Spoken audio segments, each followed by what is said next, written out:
본 방송에서 제공하는 투자 정보는 투자 판단에 대한 조언입니다. 방송에서 제공하는 주식의 가치, 가격 상승 및 하락에 대해서는 방송사에서 보장하지 않습니다. 안녕하세요. 오늘장 내일장의 권민정입니다. 어제자 미국 증시는 기술주 중심으로 다소 큰 폭의 하락세로 하락 마감하는 모습을 보였습니다. 오늘자 국내 증시도 코스피는 계속해서 하락의 모습을 보여주고 있고요. 조금씩 회복하는 상황 속에 놓여 있는데 코스닥은 다행히 외국인이 매수세로 전환을 하면서 상승 전환에 성공을 한 모습입니다.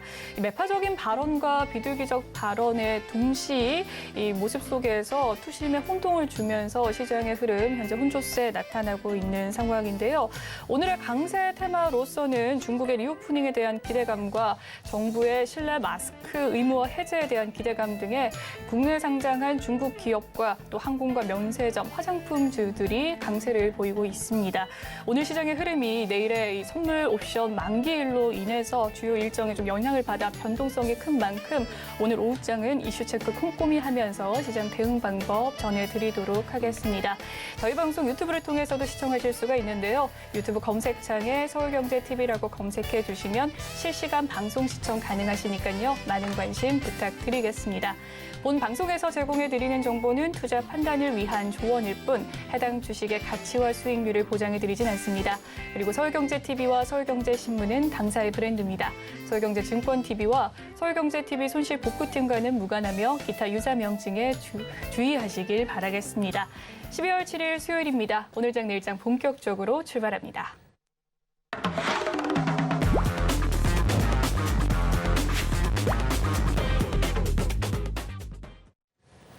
이 시각 보도본부 시간입니다. 오늘은 김혜영 기자와 함께합니다. 어서 오세요. 안녕하세요. 네, 그러면 오늘은 어떤 헤드라인 들고 오셨을지 화면으로 살펴보겠습니다.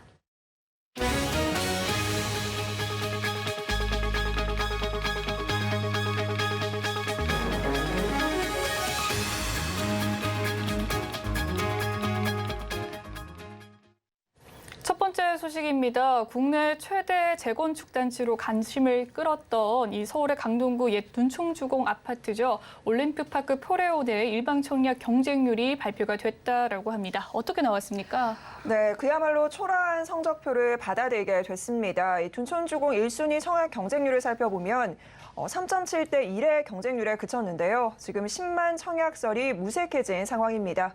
한국부동산원 청약홈에 따르면 1순위 모집 가구 수가 3,695가구였습니다. 여기에 청약을 신청한 건수가 13,647명에 그쳤는데요. 그러니까 미달 평형이 없기는 했지만 한 자릿수 경쟁률에 그친 상황입니다. 사실 강남권에서 나오는 오랜만에 굉장히 대규모 단지라서 청약 수요가 굉장히 많이 몰릴 것으로 기대가 됐지만 이 예상이 빗나간 건데요. 지금 금리가 워낙 많이 오르고 있죠. 이에 따른 금리 부담이 좀 있고 또 부동산 집값이 추가적으로 하락할 수 있다는 부담감까지 좀 더해지면서 주택 매매 심리가 굉장히 위축된 것으로 풀이가 됩니다. 네, 둔촌주공의 일방 청약 경쟁률에 대해서 살펴봤고요. 다음 소식으로 넘어가 보도록 하겠습니다. 연말 시즌입니다. 인사 시즌이기도 한데요. 내일은 특히나 또 신한금융그룹의 차기 회장 후보가 또 내정될 예정이라고 하는데 관련된 소식 전해주시죠. 네, 내일 차기 신한금융그룹의 회장 최종 후보 자리가 결정이 되게 됩니다. 조영병 회장의 3연임이 지금 어느 정도 점쳐지고 있는 상황인데요. 내일 신한금융그룹의 회장 후보 추천위원회는 사회이사를 모두 불러서 확대회의를 열고 지금 후보 3명 중에 1명을 최종적으로 결정하게 됩니다. 이 최종 후보가 결정이 되면 이후 내년 3월에 정기 주총을 거쳐서 승인이 되게 되고요. 이제 차기 회장 자리에 오르게 되는 건데요. 3명의 회장 후보군부터 좀 살펴보도록 하죠. 일단은 조영병 회장이 있습니다. 그리고 진옥동 신한은행장, 그리고 이명진 신한카드 사장이 자리하고 있는데요. 업계에서는 신한금융이 3분기에 리딩뱅크였던 KB금융을 3년 만에 따돌리고 리딩뱅크 자리에 오른 데다가 조 회장의 사법 리스크까지 지금 털어낸 상황이기 때문에 조영병 회장의 3년임을 좀 유력하게 보고 있습니다. 그렇군요. 이 조용병 회장의 연임에 무게추가 좀 기울었다라는 소식일 텐데 후계 구도에 대해서도 관심이 높다고 합니다. 어떤 내용일까요? 네, 금융권의 관심은 사실 지금 회장보다는 포스터 조영병에 대한 이야기를 굉장히 많이 하고 있습니다. 조 회장의 이번 연임이 된다고 해도 임기가 사실상 마지막일 것으로 예상이 되고 있는데요. 조 회장이 지금 1957년생입니다. 올해 나이가 만 64세인데 신한금융그룹의 정관을 좀 살펴보면 나이 제한 조항이 있습니다. 회장이 만 70세가 되지 못하도록 돼 있고요. 또 회장 선임 연령도 만 67세로 제한이 있는 상황입니다. 이 때문에 조 회장 이후에 차기 후계 구도에 관심이 굉장히 많이 쏠릴 수밖에 없는 상황인데요. 지금 금융권에서는 이 회장 후보에 올라가 있는 진옥동 신한은행장과 이명진 신한카드 사장을 주목하고 있습니다. 두 후보 모두 올해로 임기가 끝이 나면서 추후에 거취에 어디로 갈 것인가에 대한 이야기가 계속 나오고 있는 건데요. 지금 신한금융그룹 같은 경우에는 포스트 조영병 차기 후계 구도를 위해서 부회장직을 신설할 것으로 보고 있습니다. 아마 이 부회장직에 이 두 명이 이동할 것으로 관측이 좀 나오고 있는데요. 지금 현재 KB금융이 부회장직을 신설해서 실제로 차기 회장 후보를 좀 육성하고 있기 때문에 이 관측에 조금 더 힘이 실리고 있습니다. 네, 이번에는 산업계에 대한 소식 살펴보도록 하겠습니다. 올해 국내외 국산 수입차의 누적 점유율이 크게 늘었다라는 소식인데요. 어떤 내용입니까? 네, 올해 국내 수입차 누적 점유율이 20%대에 육박할 것으로 지금 관측이 나오고 있습니다. 지금 역대 최고치의 수준입니다. 국산차 가격이 조금 꾸준히 오르면서요. 아무래도 수입차의 가격 저항이 조금 없어진 상황이죠. 그랜저가 5천만 원 넘어선다고 하는데 BMW 5 시리즈 6천만 원 정도면 살 수 있으니까요. 가격 저항대가 좀 없어졌다라는 이야기가 있고 또 특히나 국산차들이 지금 반도체 문제 등으로 인해서 생산 차질, 지연이 좀 되는 경우가 있습니다. 이 때문에 반사이익 효과도 좀 있었던 것으로 풀이가 되는데요. 한국수입자동차협회 통계에 따르면 올해 1월에서 11월 사이 외국산 수입 자동차의 국내 신규 등록수를 좀 살펴보면 25만 3,795대에 달했습니다. 같은 기간 국산차 등록과 함께 비교를 좀 해보면 점유율이 19.55%에 달하는 것으로 집계가 돼서 아마 연말 안에 20% 육박하고 넘어서지 않을까 이런 관측들이 나오고 있습니다. 네, 이 시각 보도본부 오늘은 김혜은 기자와 이야기 살펴봤습니다. 오늘 말씀 감사합니다. 이번 시간은 이 시각 증시 시황 브리핑 해드리는 시간이죠. 김혜은 캐스터가 준비하고 있습니다. 안녕하십니까. 캐스터 김혜연입니다. 전일 미증시는 3대 지수가 모두 하락 마감을 보이게 되었습니다. 중국의 이 제로 코로나 정책 완화 소식에도 불구하고 경기 침체에 대한 우려감에 하방 압력이 더 크게 잡히는 모습이 나타났는데요. 우리 시장도 이 같은 영향을 받으면서 하락 출발을 보였지만 중국 증시 개장 이후에 낙폭을 계속해서 회복을 하려고 하는 움직임이 나타나고 있습니다. 그럼 자세한 이 시각 지수 상황부터 살펴보도록 하겠습니다. 코스피 지수가 오전장에는 하락세가 나타났었는데요. 현재는 낙폭을 대부분 회복을 해주면서 강보권 속에서 움직이고 있습니다. 현재는 2,392포인트대에서 거래가 되고 있고요. 오늘 코스피 시장에서는 철강주, 의류 관련주, 그리고 화장품 관련주들이 강세 기록해주고 있습니다. 이어서 코스닥 지수도 확인해 보시죠. 네, 코스닥 지수는 반면에 이 상승 반전에 성공을 한 모습입니다. 현재는 0.34%대 강세 보여지고 있고요. 721포인트대에서 거래되고 있습니다. 오늘 코스닥 시장에서는 이 전일 미증시에서 장단기 금리차 역전으로 인해서 경기 침체에 대한 우려감이 커지게 되면서 나스닥 지수 하락에 영향을 받는 모습이죠. 일부 2차 전지 관련주와 제약주만이 현재 빨간불을 켜내주고 있습니다. 이어서 수급도 확인해 보시죠. 외국인과 기관의 양 매도세가 4거래일 연속 이어지고 있는 모습입니다. 현재 외국인이 1,244억 원, 기관은 105억 원의 매도 우위를 보이고 있는 상황입니다. 이어서 코스닥의 수급도 확인해 보시죠. 네, 외국인들이 장중에 현재 매수 전환을 해준 모습입니다. 매수폭도 계속해서 확대를 해주고 있고요. 현재는 개인이 57억 원, 외국인이 176억 원의 매수세를 보여주고 있습니다. 네, 이어서 오늘장 상승하는 업종 테마 살펴보겠습니다. 오늘 항공주들이 일제히 빨간불을 켜내주고 있는 모습입니다. 이 중국에서 코로나19 방역 조치 완화 소식이 전해지게 되면서 리오프닝 관련주들에게 계속해서 힘을 실어주고 있는 모습입니다. 항공주, 화장품 관련주, 여행사 관련주, 카지노 관련주들이 강하게 움직이고 있는데 특히나 오늘은 이 항공주들이 또 강세를 보여주고 있습니다. 중국의 방역 조치 완화 소식도 호재로 적용을 하고 있고요. 일본 여행 수요 급증에 대해서 또 힘을 받고 있는 모습입니다. 지난달 국제선 여객선 수가 전달 대비해서 27%가 늘어났고요. 특히나 일본 쪽으로 비중이 높은 국내 LCC 항공사들은 67%대의 증가세를 보였다라고 합니다. 이 경기 침체에 대한 우려감은 여전한 상황이지만 지리적으로 가깝고 또 비행 소요 시간이 길지 않은 이 일본에 대한 여행과 레저 수요가 개선세를 보일 것이란 기대감이 커지고 있다라고 합니다. 현재 제주항공이 7% 넘는 상승세를 보여주고 있고요. 아시아나항공과 진에어도 현재 4% 넘는 오름세를 보여주고 있습니다. 네, 이어서 하락하는 업종 테마도 살펴보겠습니다. 오늘 정유주가 하락세를 보이고 있습니다. 국내 정유주들이 지난달 말부터 상승세를 타는 듯 보였는데 이번 주 들어서 다소 부진한 흐름이 나타나고 있습니다. 이 배경에는 민주노총 화물연대의 총파업이 현재 열흘 넘게 이어지고 있기 때문인데요. 총파업으로 인해서 국내 휘발유 등 석유류 제품의 공급 차질이 발생한 가운데 정부의 업무 개시 명령 발동 등을 두고 정상화가 또 금방 이루어질 수 있다라는 가능성까지 열려 있기 때문에 이 투자자들이 현재 방향성을 잡기가 굉장히 어려운 상황이라고 합니다. 또 한편에서는 이번 총파업이 정유 업종에 있어서는 단발적인 이슈이고 러시아의 원유 수출 봉쇄 완화와 또 산유국들의 감산 여부에 좀 더 초점을 둬야 한다라는 의견도 나오고 있는데요. 서방 국가들이 러시아산 원유 가격 상한제 둔대에 따라 이 러시아가 하한제를 또 도입을 검토하고 있다라는 이야기가 나오고 있는 만큼 이 국제 유가의 불확실성도 투자 심리를 위축을 시키는 데 한몫을 하고 있다라는 평가가 나오고 있습니다. 현재 SK이노베이션이 2%대 하락세를 보이고 있고요. S오일도 2%대, GS도 현재 1.7%가 넘는 하락세를 보이고 있습니다. 네, 이어서 증시 탑10 확인해 보겠습니다. 네, 삼성전자가 베트남 국가주석과의 접견 소식이 전해지고 있음에도 불구하고 주가가 약세를 보이고 있습니다. 네이버와 카카오 두 종목 모두 오늘 하락세 보이고 있는데요. 정부가 데이터 센터 화재와 관련해서 시정을 요구를 했고요. 이들 기업은 한 달 내에 관련 개선 조치와 예방 계획을 수립을 해서 제출을 해야 한다는 소식이 전해지고 있습니다. 이어서 서울경제가 뽑은 특징주도 확인해 보겠습니다. 녹십자 웰빙은 중국 시장 진출 소식이 전해지고 있습니다. 태반 주사제 인 라인액이 중국 수출을 위한 절차를 진행 중이다라는 소식 전해지면서 주가 오름세를 보이고 있고요.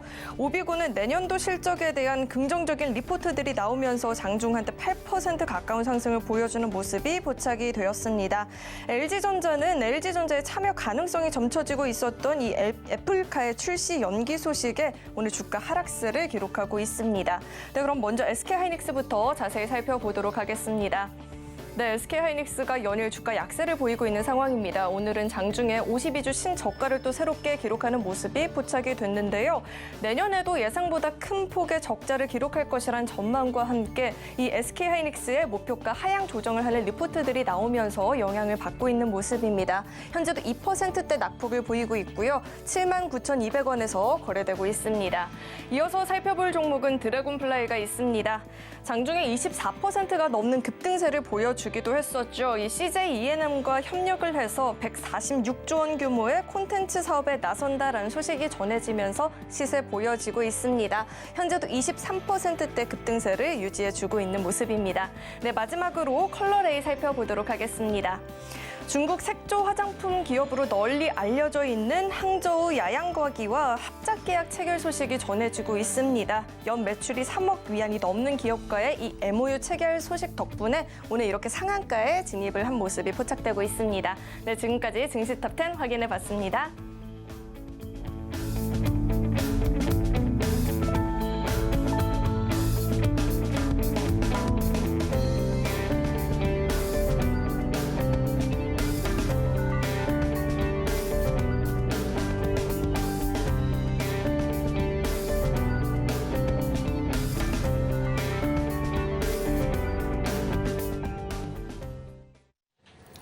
이 시각 외국인과 기관의 수급 상황 살펴보는 수급 포착 시간입니다. 오늘은 메리츠증권 강남금융센터 정영훈 과장과 함께합니다. 연결되어 있다고 하네요. 안녕하세요, 과장님.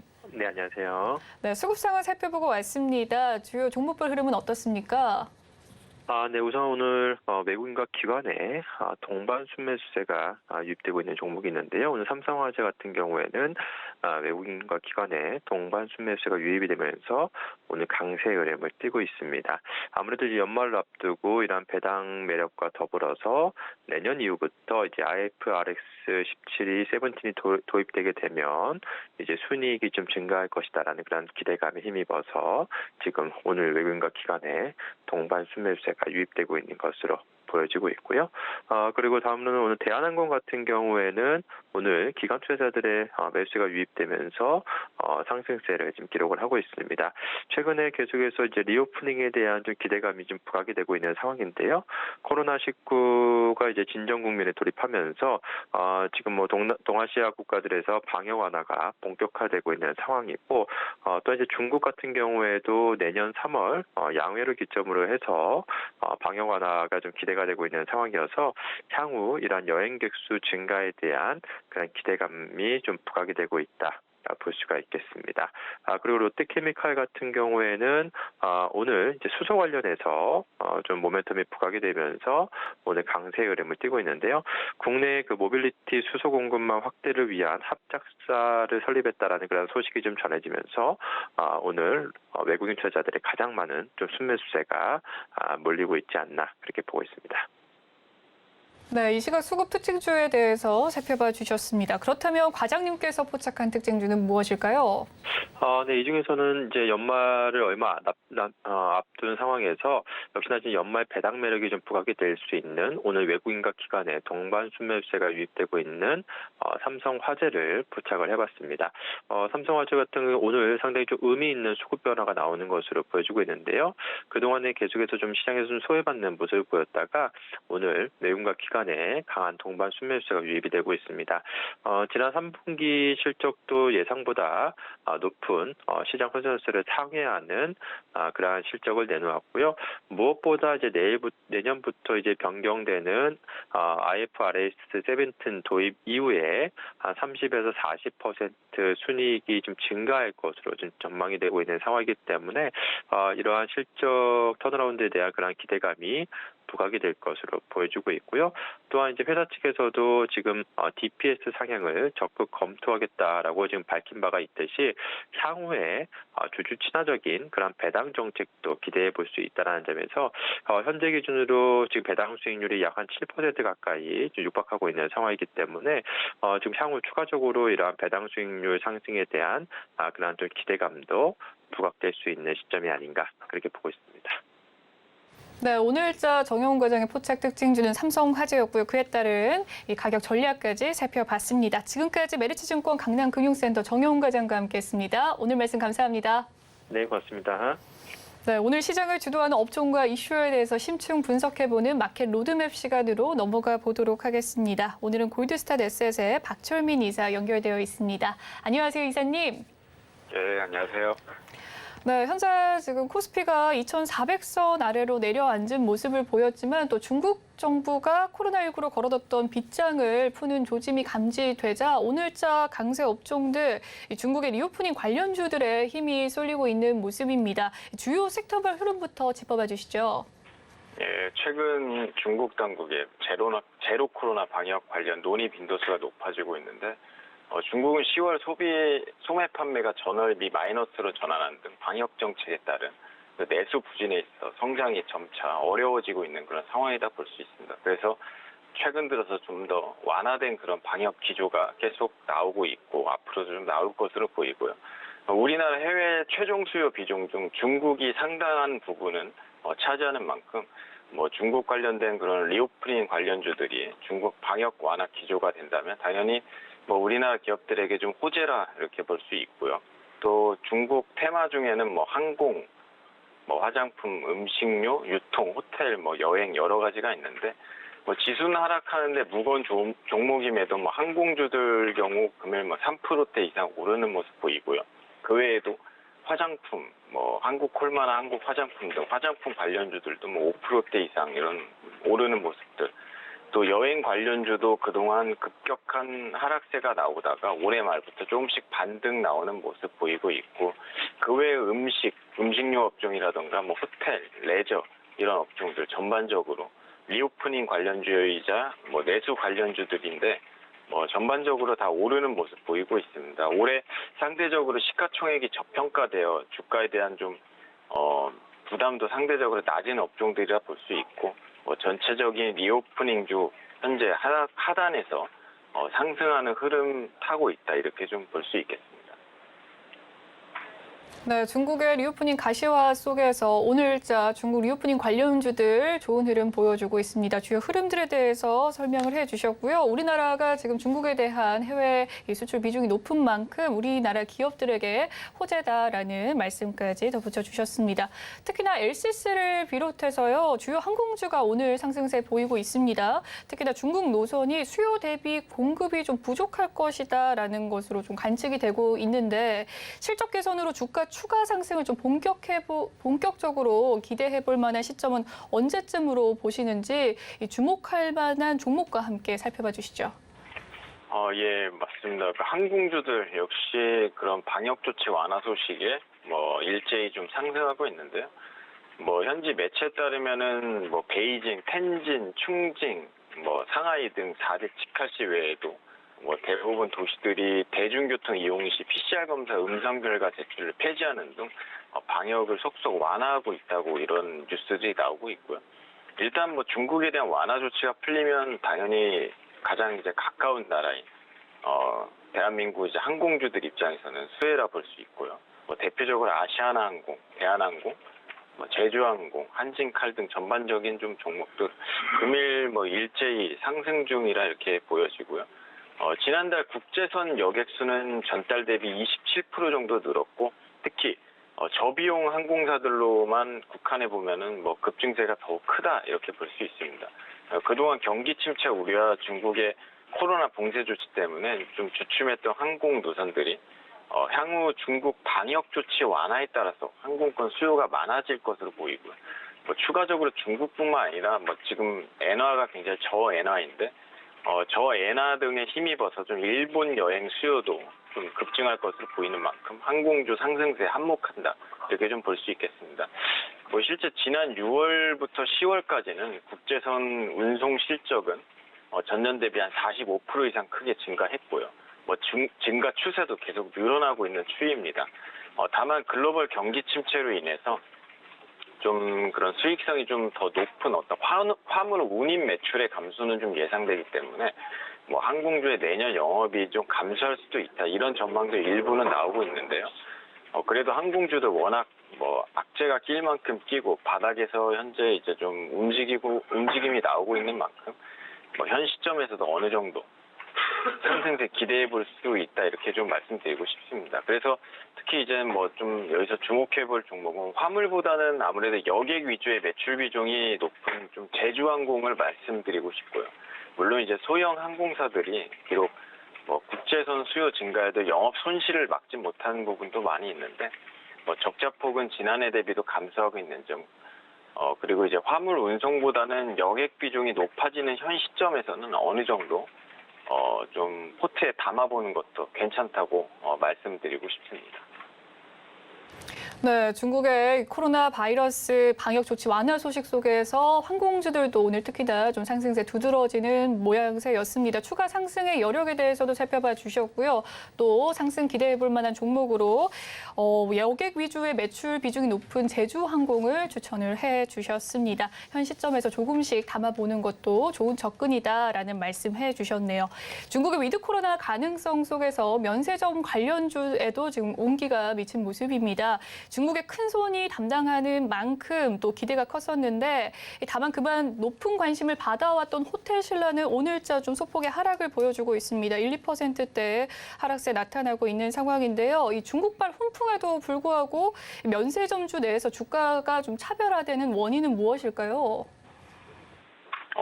중국의 방역이 완화될 조짐을 보이면서 수요 활성화 기대감에 면세업 관련 역시 좀 강세를 보이고 있는데요. 최근 들어서 소비재 관련 종목이 좀 반등이 눈에 띄고 있습니다.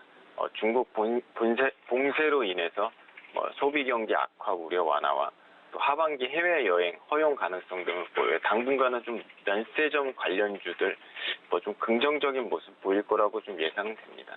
그 면세 사업자들 중 호텔 신라 빠질 수가 없는데 금일 소폭 하락은 하락이기보다는 좀 무거운 종목치고 연속 5거래일 이상 큰 폭 상승이 이어졌기 때문에 단기적으로 좀 물량을 소화하는 과정이라 보이고요. 호텔 신라의 경우 경쟁사들은 손익 방어를 우선한 반면에 호텔 신라의 경우에는 해당 분기부터 좀 점유율 확대 전략을 써왔는데, 그러니까 위기 속에서도 비용 확대를 하면서 좀 점유율 확대를 더 했다, 오히려 공격적으로 했다, 이렇게 좀 볼 수 있고요. 그래서 이런 공격적인 투자 비용, 그리고 그동안 이제 코로나 및 중국 봉쇄로 면세 영업이익률이 좀 손익분기점 내외에서 이렇게 하락한 부분도 있었지만, 내년 수요 개선과 다각화된 사업 매출 증가로 영업이익도 앞으로 좀 개선될 거로 보여집니다. 즉, 이런 어떤 차별은 코로나 봉쇄 속에서도 무조건적으로 방어적으로 이렇게 긴축 경영만 했느냐, 아니면은 어떤 투자를 통해서 미래를 좀 대비했느냐, 이런 것들이 내년도 주가에 좀 차별화로 나오지 않을까, 이렇게 좀 보여진다 말씀드리고 싶습니다. 네, 중국발 훈풍 속에서 면세점주도 오늘 진짜 기대감이 고조되고 있는 상황인데, 그중에서도 특히나 호텔 신라에 대해서 이야기를 해주셨습니다. 최근 들어서 연속으로 5거래를 넘게 상승을 했기 때문에 현재 단기적인 물량 소화의 과정이다라고 이야기를 해주셨고요. 경쟁사들 대비 이 점유율 확대를 또 전략으로 꾀한 점을 미뤄봤을 때 내년에 좀 기대감이 있을 것이다라는 말씀도 해주셨습니다. 또한 중국의 리오프닝주 하면 또 화장품주를 빼놓을 수가 없을 건데요. 중국 내에 이 애국 소비 열풍에도 불구하고 K-뷰티, 특히나 프리미엄 라인이 또 꾸준한 인기를 보이고 있습니다. 최근 살펴보면 청담 글로벌이 유독 강한 상승세를 보여줬는데, 이 청담 글로벌 추가 상승의 또 가능성과 화장품주들에 대한 전망 어떻게 보시나요? 예, 화장품 관련주들은 대표적인 리오프닝 섹터인 만큼 중국 방역 완화의 큰 호재라 이렇게 볼 수 있고요. LG 생활건강이라든지 한국 화장품, 아모레퍼시픽 등 다른 화장품 관련주도 나란히 상승 탄력이 존재한다고 이렇게 저는 생각을 합니다. 또 지금 중앙재난안전대책본부 회의에서 실내 마스크 착용 의무화에 대한 조정 방향을 좀 논의해서 이달 말까지 최종 조정 방안을 마련하겠다, 이렇게 얘기가 나왔는데, 국내적으로도 화장품 관련주들에게 호재인 대목이라고 볼 수 있겠습니다. 청담 글로벌은 화장품 전문 유통업체인데, 글로벌 그런 화장품 브랜드 제품을 중국의 전자상거래 플랫폼인 알리바바라던가 이런 어떤 플랫폼에다가 판매를 하는데, 그만큼 대표적인 중국 관련 리오프닝주를 할 수 있고요. 또 중국이 코로나 방역 조치를 완화하고 있어 청담 글로벌의 실적이 개선될 것이라는 그런 기대감이 투자 심리를 좀 더 자극하는 것으로 분석됩니다. 청담 글로벌이 올해 상장하고 나서 지수 하락기와 여러 외부적 악재들이 겹치면서 다소 박스권에서 좀 갇혀있는 모습을 보이고 있는데, 내용적으로나 기술적으로나 충분히 상승 탄력이 존재한다고 생각되고요. 이외의 화장품 관련주들 현 주가에서는 상승 여지 충분히 있다고 좀 말씀드릴 수 있겠습니다. 네, 중국의 지금 애국 소비 열풍에도 불구하고 K-뷰티, 한국 화장품에 대한 프리미엄 라인의 인기가 더해 가고 있습니다. 특히나 청담 글로벌 좋은 주가 흐름 보여주고 있는데, 이 청담 글로벌에 대해서 자세한 분석 도와주셨습니다. 내용적으로나 기술적으로나 또 충분히 올라갈 수 있는 상승의 여력이 존재한다라고 밝혀주셨네요. 산테랠리에 대한 기대감은 점차 낮아지고 있는 요즘이지만, 남은 2022년 증시 이제는 좀 중국 리오프닝 관련주에 좀 힘을 쏟아봐도 되지 않을까라는 생각이 듭니다. 중국발 훈풍 속에서 주목해볼 탑픽 종목이 있다면 어떤 종목이 있을까요? 예, 중국 리오프닝 관련주들 굉장히 많죠. 크게는 항공이라던가 호텔부터 시작해가지고 뭐 음식료 업종, 여행, 화장품 등 굉장히 많은 섹터가 있습니다. 뭐 개인적으로 국내 증시를 중국 소비주가 뭐 견인한다기보다는 전반적으로 좀 중국 봉쇄 완화로 인한 어떤 교류 증대로 악재들이 일부 해소되면서 그리고 지수 하락에 대한 지나친 과다 낙폭에 대한 좀 반발 매수세가 나오면서 상승 흐름을 탈 것이라는 그런 생각이 들고요. 중국 리오프닝 관련주뿐만 아니라 전반적인 모든 종목들이 좀 현 시점에서는 과하게 눌려있는 부분이 있습니다. 그래서 뭐 항공주들도 그렇고 여행주, 화장품주 등 현 시점에서 굉장히 저평가돼 있고 상승 기류를 좀 전반적으로 좀 탈 것이라고 생각이 됩니다. 그중에서 탑픽 종목은 위에 언급드린 청담 글로벌 그대로 드리도록 하겠습니다. 대표적인 화장품 전문 유통업체로 중국 이커머스 플랫폼의 1차 벤더라 이렇게 보시면 되고요. 일단 직접적인 중국 관련 유통업체인 만큼 중국 방역 완화에 대한 직접적인 대표적인 그런 수혜 기업이라고 볼 수 있고요. 경기 침체기에서도 꾸준한 흑자 실적으로 안정적인 성장 이루어지고 있다는 점. 무엇보다 성장 최근에 이제 상장했죠. 상장 이후에 상장은 올해 6월에 했는데 성장성과 수급이 받쳐주지만 전체적인 지수 하락기의 상승 흐름을 타지 못하고 좀 과하게 정체된 종목인 만큼 현 구간에서도 충분히 전고점 이상 달성 가능하다고 보여지기에 탑픽 종목으로 이렇게 뽑아봤습니다.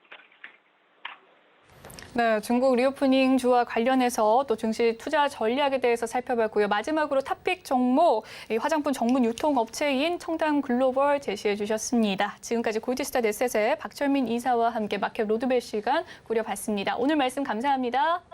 예, 감사합니다.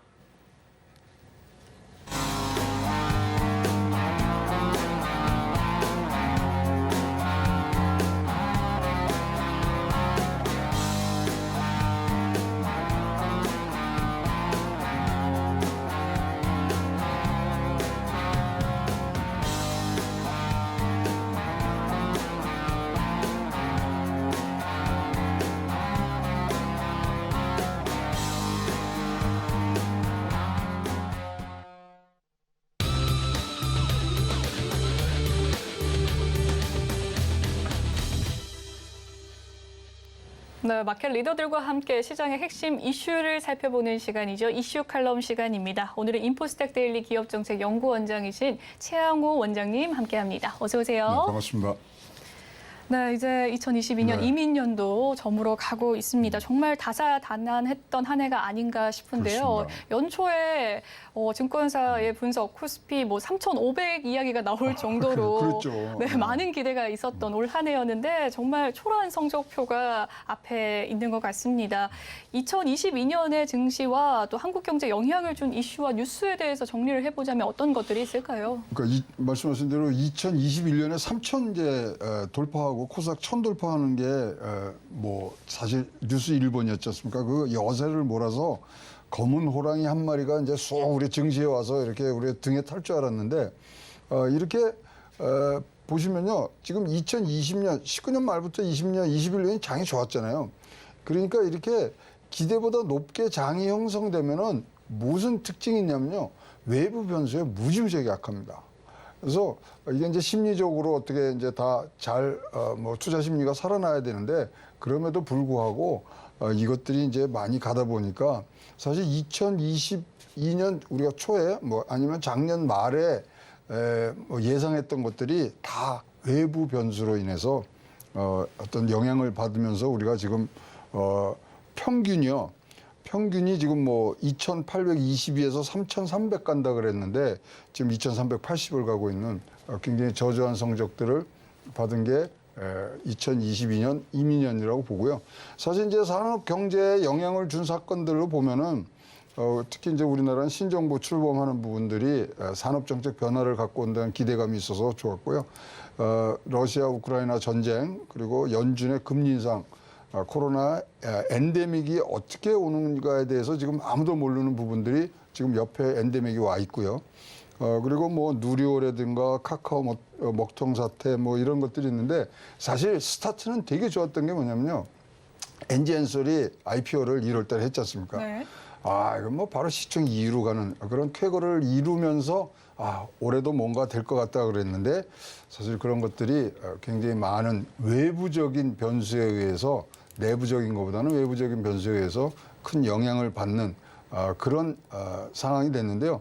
사실 2021년도 12월에 2022년을 뭐라고 봤냐면은 얼마나 우리 같은 이제 애널리스트들이나 이제 이 전문가라고 하는 사람들이 틀렸냐면요. 금통위 금리 인상 1.25까지밖에 안 한다 그랬어요. 그러니까 벌써 세팅이 지금 틀려지고 있습니다.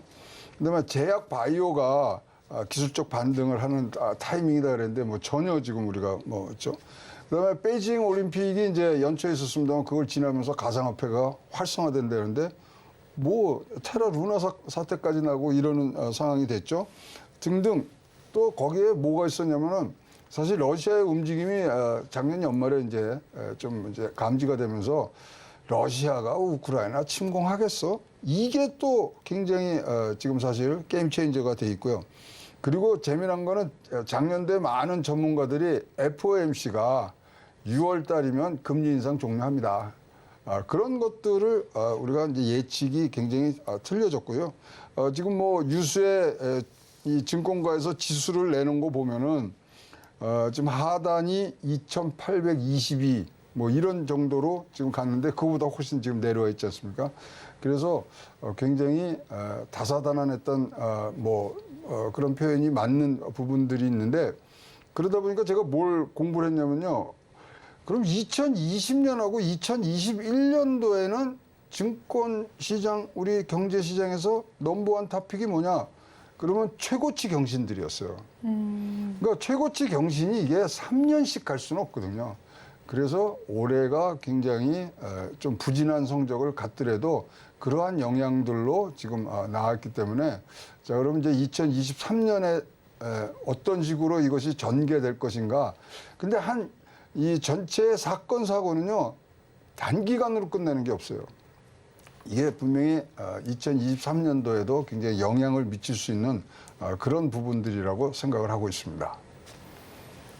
네, 올 한 해 증시에 영향을 미쳤던 이슈와 뉴스에 대해서 살펴봤습니다. 2019년과 2021년도 말까지 기대감이 정말 한껏 올랐던 증시였는데 아무래도 이 기대감 더 탓인지 많이 오른 만큼 외부 변수, 이 영향들에 좀 취약했던 올 한 해가 아니었을까 싶습니다. 앞서 말씀해 주셨듯이 한 치 앞을 예상할 수 그렇죠. 없던 장세였었는데요.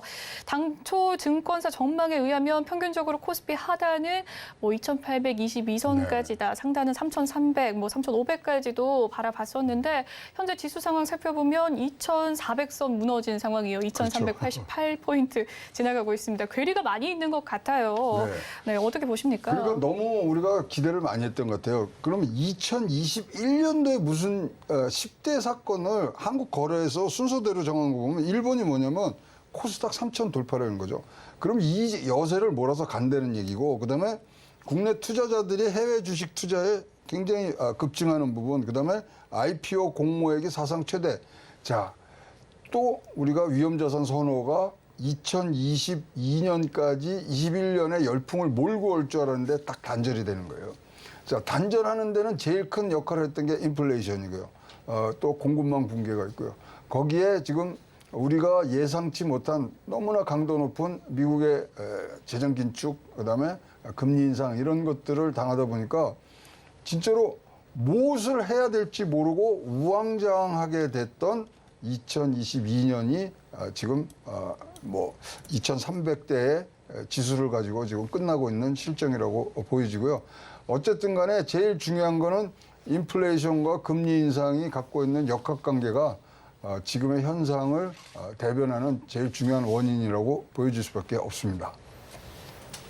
그렇군요. 작년까지는 위험자산 선호 심리가 굉장히 높았던 한 해였던 것 같은데 올해부터 좀 위험자산 선호 심리가 단절이 된 이유는 그렇죠. 역시나 물가, 인플레 그렇죠. 때문이다라는 이야기를 해주셨습니다. 최근 들어서 달러가 좀 약세화로 좀 전향이 되는 모습이고요. 원자재 가격도 안정화되고 있고 인플레가 또 정점을 돌파했다라는 이야기도 들려옵니다. 이 투자 심리 회복에 도움을 준다고 보는데 어떤 견해세요?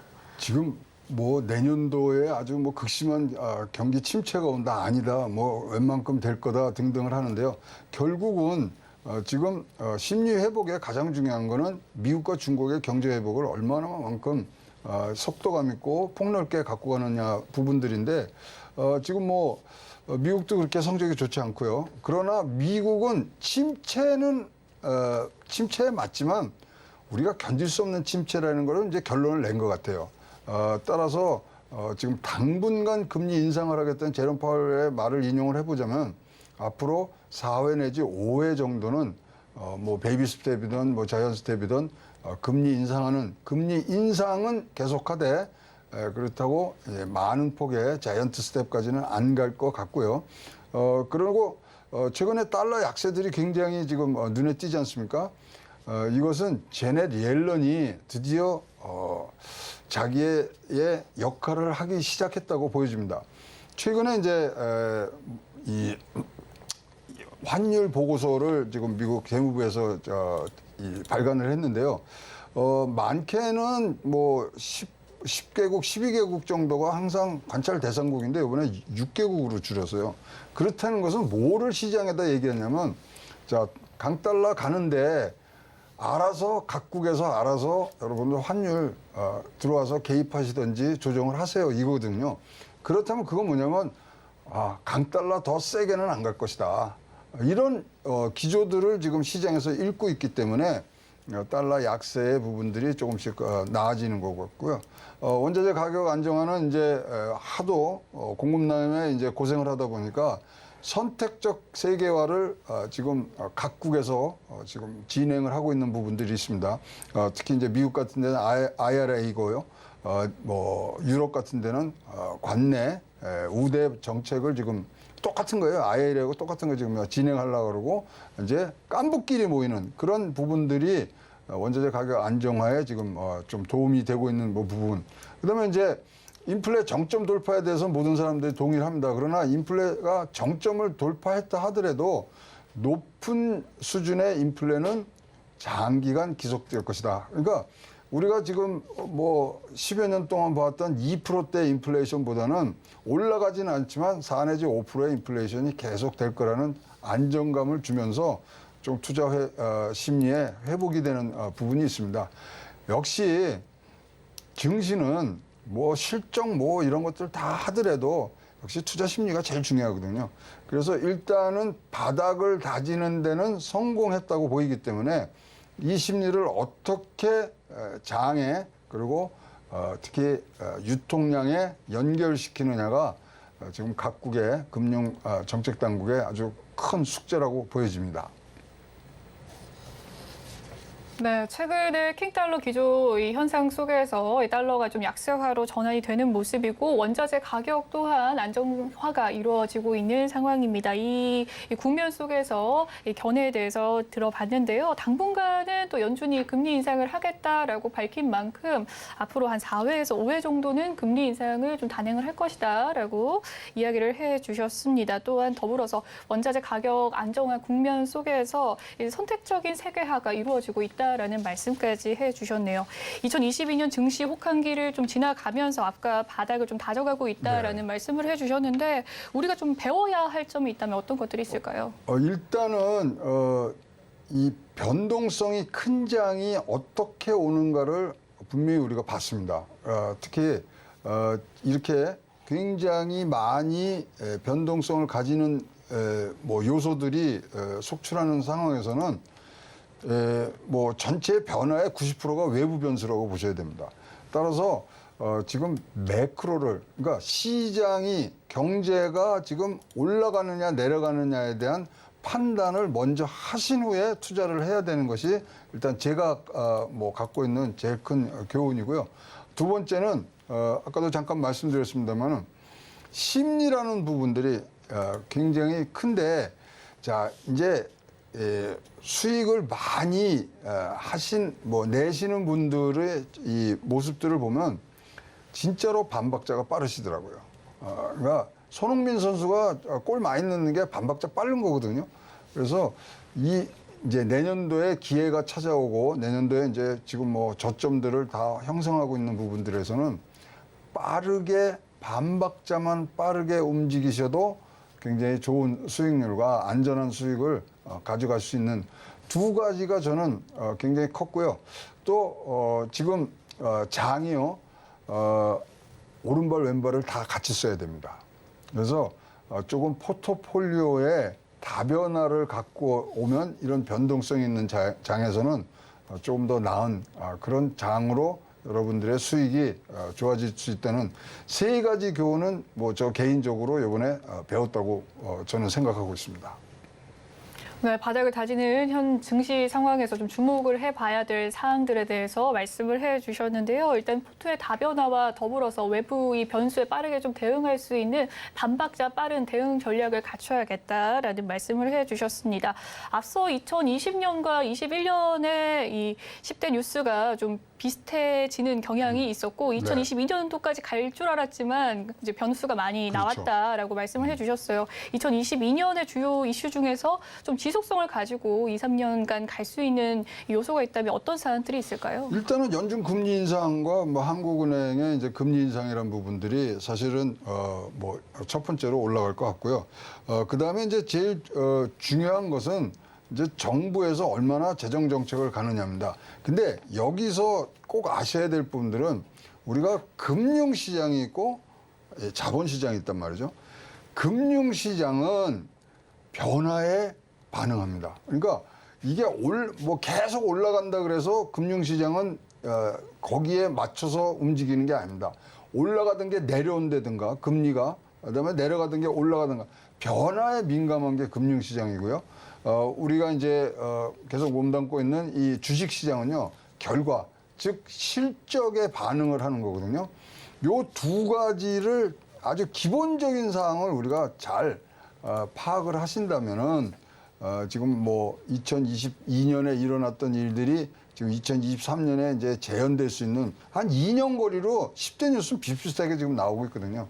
그래서 그런 원칙을 갖고 시장을 보시면 굉장히 좋은 가이드라인을 하나 여러분 뭐 가질 수 있다고 생각을 합니다. 그렇다면 올해의 이슈가 지금 내년까지는 일단은 이어질 것이다라는 이야기실까요? 그렇죠. 그래서 지금 보시면 어쨌든 간에 지금 에너지 안보라든가 그다음에 공급망 이런 부분들은 지금 선택적 세계화로 지금 가는 수밖에 없고요. 그다음에 금리 인상의 어떤 뭐 폭은 뭐 조절이 될 수 있습니다만은 이 기간은 굉장히 오래 지속되는 부분들을 가져가는 그것들이 연속성을 지금 가질 수 있고요. 그리고 지금 2022년과 2021년에 지금 단절된 게 뭐냐면 1번이 IPO예요. 그래서 IPO 같은 부분들도 여러분 좀 생각을 덜 하셔야 되고요. 만약에 방향이 바뀐다 그러면 지금 증시에 거래되는 거래량이 너무나 적습니다. 그래서 거래량이 올라간다는 이런 얘기들을 여러분들이 들으시면 이거는 변화의 징조다라고 생각하시면 되고요. 특히 그런데 상장사의 이제 실적에 대해서 얘기들을 많이 하는데 사실 2021년도 10대 뉴스에 보면요. 8번째, 9번째 상장사 최대 실적 이렇게 나왔거든요. 그러니까 이거는 기저효과로 올해는 내려앉을 수밖에 없어요. 그러면 이것이 그대로 간다면 내년에는 거꾸로 실적은 굉장히 좋을 수 있는 부분들이 분명히 생긴다. 그래서 이런 것들을 연속성을 갖고 보셔야 됩니다. 그래서 지금 제가 이제 추천해 드리는 거는 2020년, 2021년, 2022년 10대 뉴스를 같이 보세요. 같이 보면은 흐름들을 여러분들이 보실 수 있고 2021년과 2020년은 굉장히 비슷한 양상이 갖고 22년은 바뀌었단 말이죠. 그러면 여러분들은 여기서 2024년까지도 여러분들이 볼 수 있는 해안들 그리고 흐름들을 읽으실 수 있다고 생각을 합니다. 그렇군요. 최근 2, 3년 추이의 흐름들을 좀 살펴봐야 될 것 같습니다. 내년도 글로벌 경기 침체 우려 많이 있는데 가능성 어느 정도로 보고 계신가요? 근데 이게요. 네. 보고서 나오는 거 보면 굉장히 진짜 50대 50으로 좀 갈려 있습니다. 특히 이제 미국 경제에 대해서는 많은 보고서들이 뭐 JP 모건 스탠리 뭐 이런 데가 완전히 양극으로 갈려 있어요. 침체는 맞는데 그렇다고 우리가 두려워할 정도의 침체는 아니다. 이것이 뭐 한쪽의 주장이라면 아니다. 내년에 미국 스태그플레이션 오고 지금 중국도 지금 뭐 이 방역 같은 거를 좀 이제 완화하는 부분들인데요. 방역 완화가 경제 성장으로 연결되려고 그러면요. 한 번은 이 코로나19에 감염된 사람의 수가 최대치를 한번 쳐야 돼요.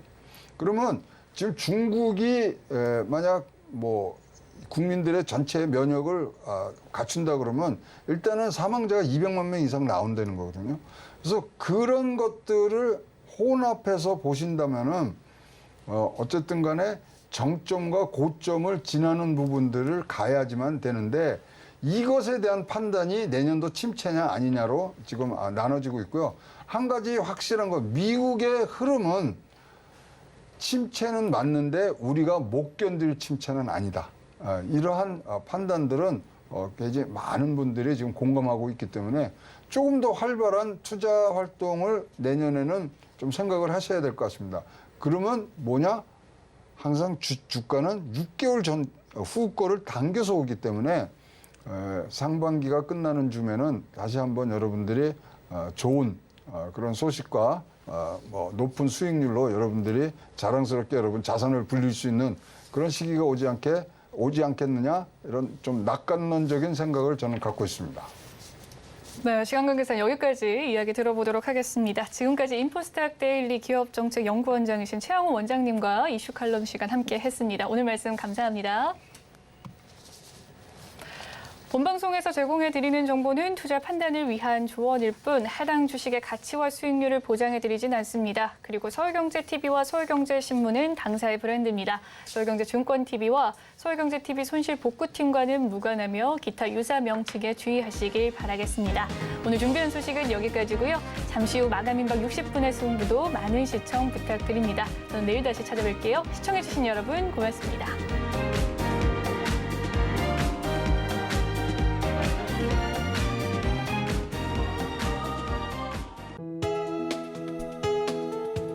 본 방송에서 제공하는 투자 정보는 투자 판단에 대한 조언입니다. 방송에서 제공하는 주식의 가치, 가격 상승 및 하락에 대해서는 방송사에서 보장하지 않습니다.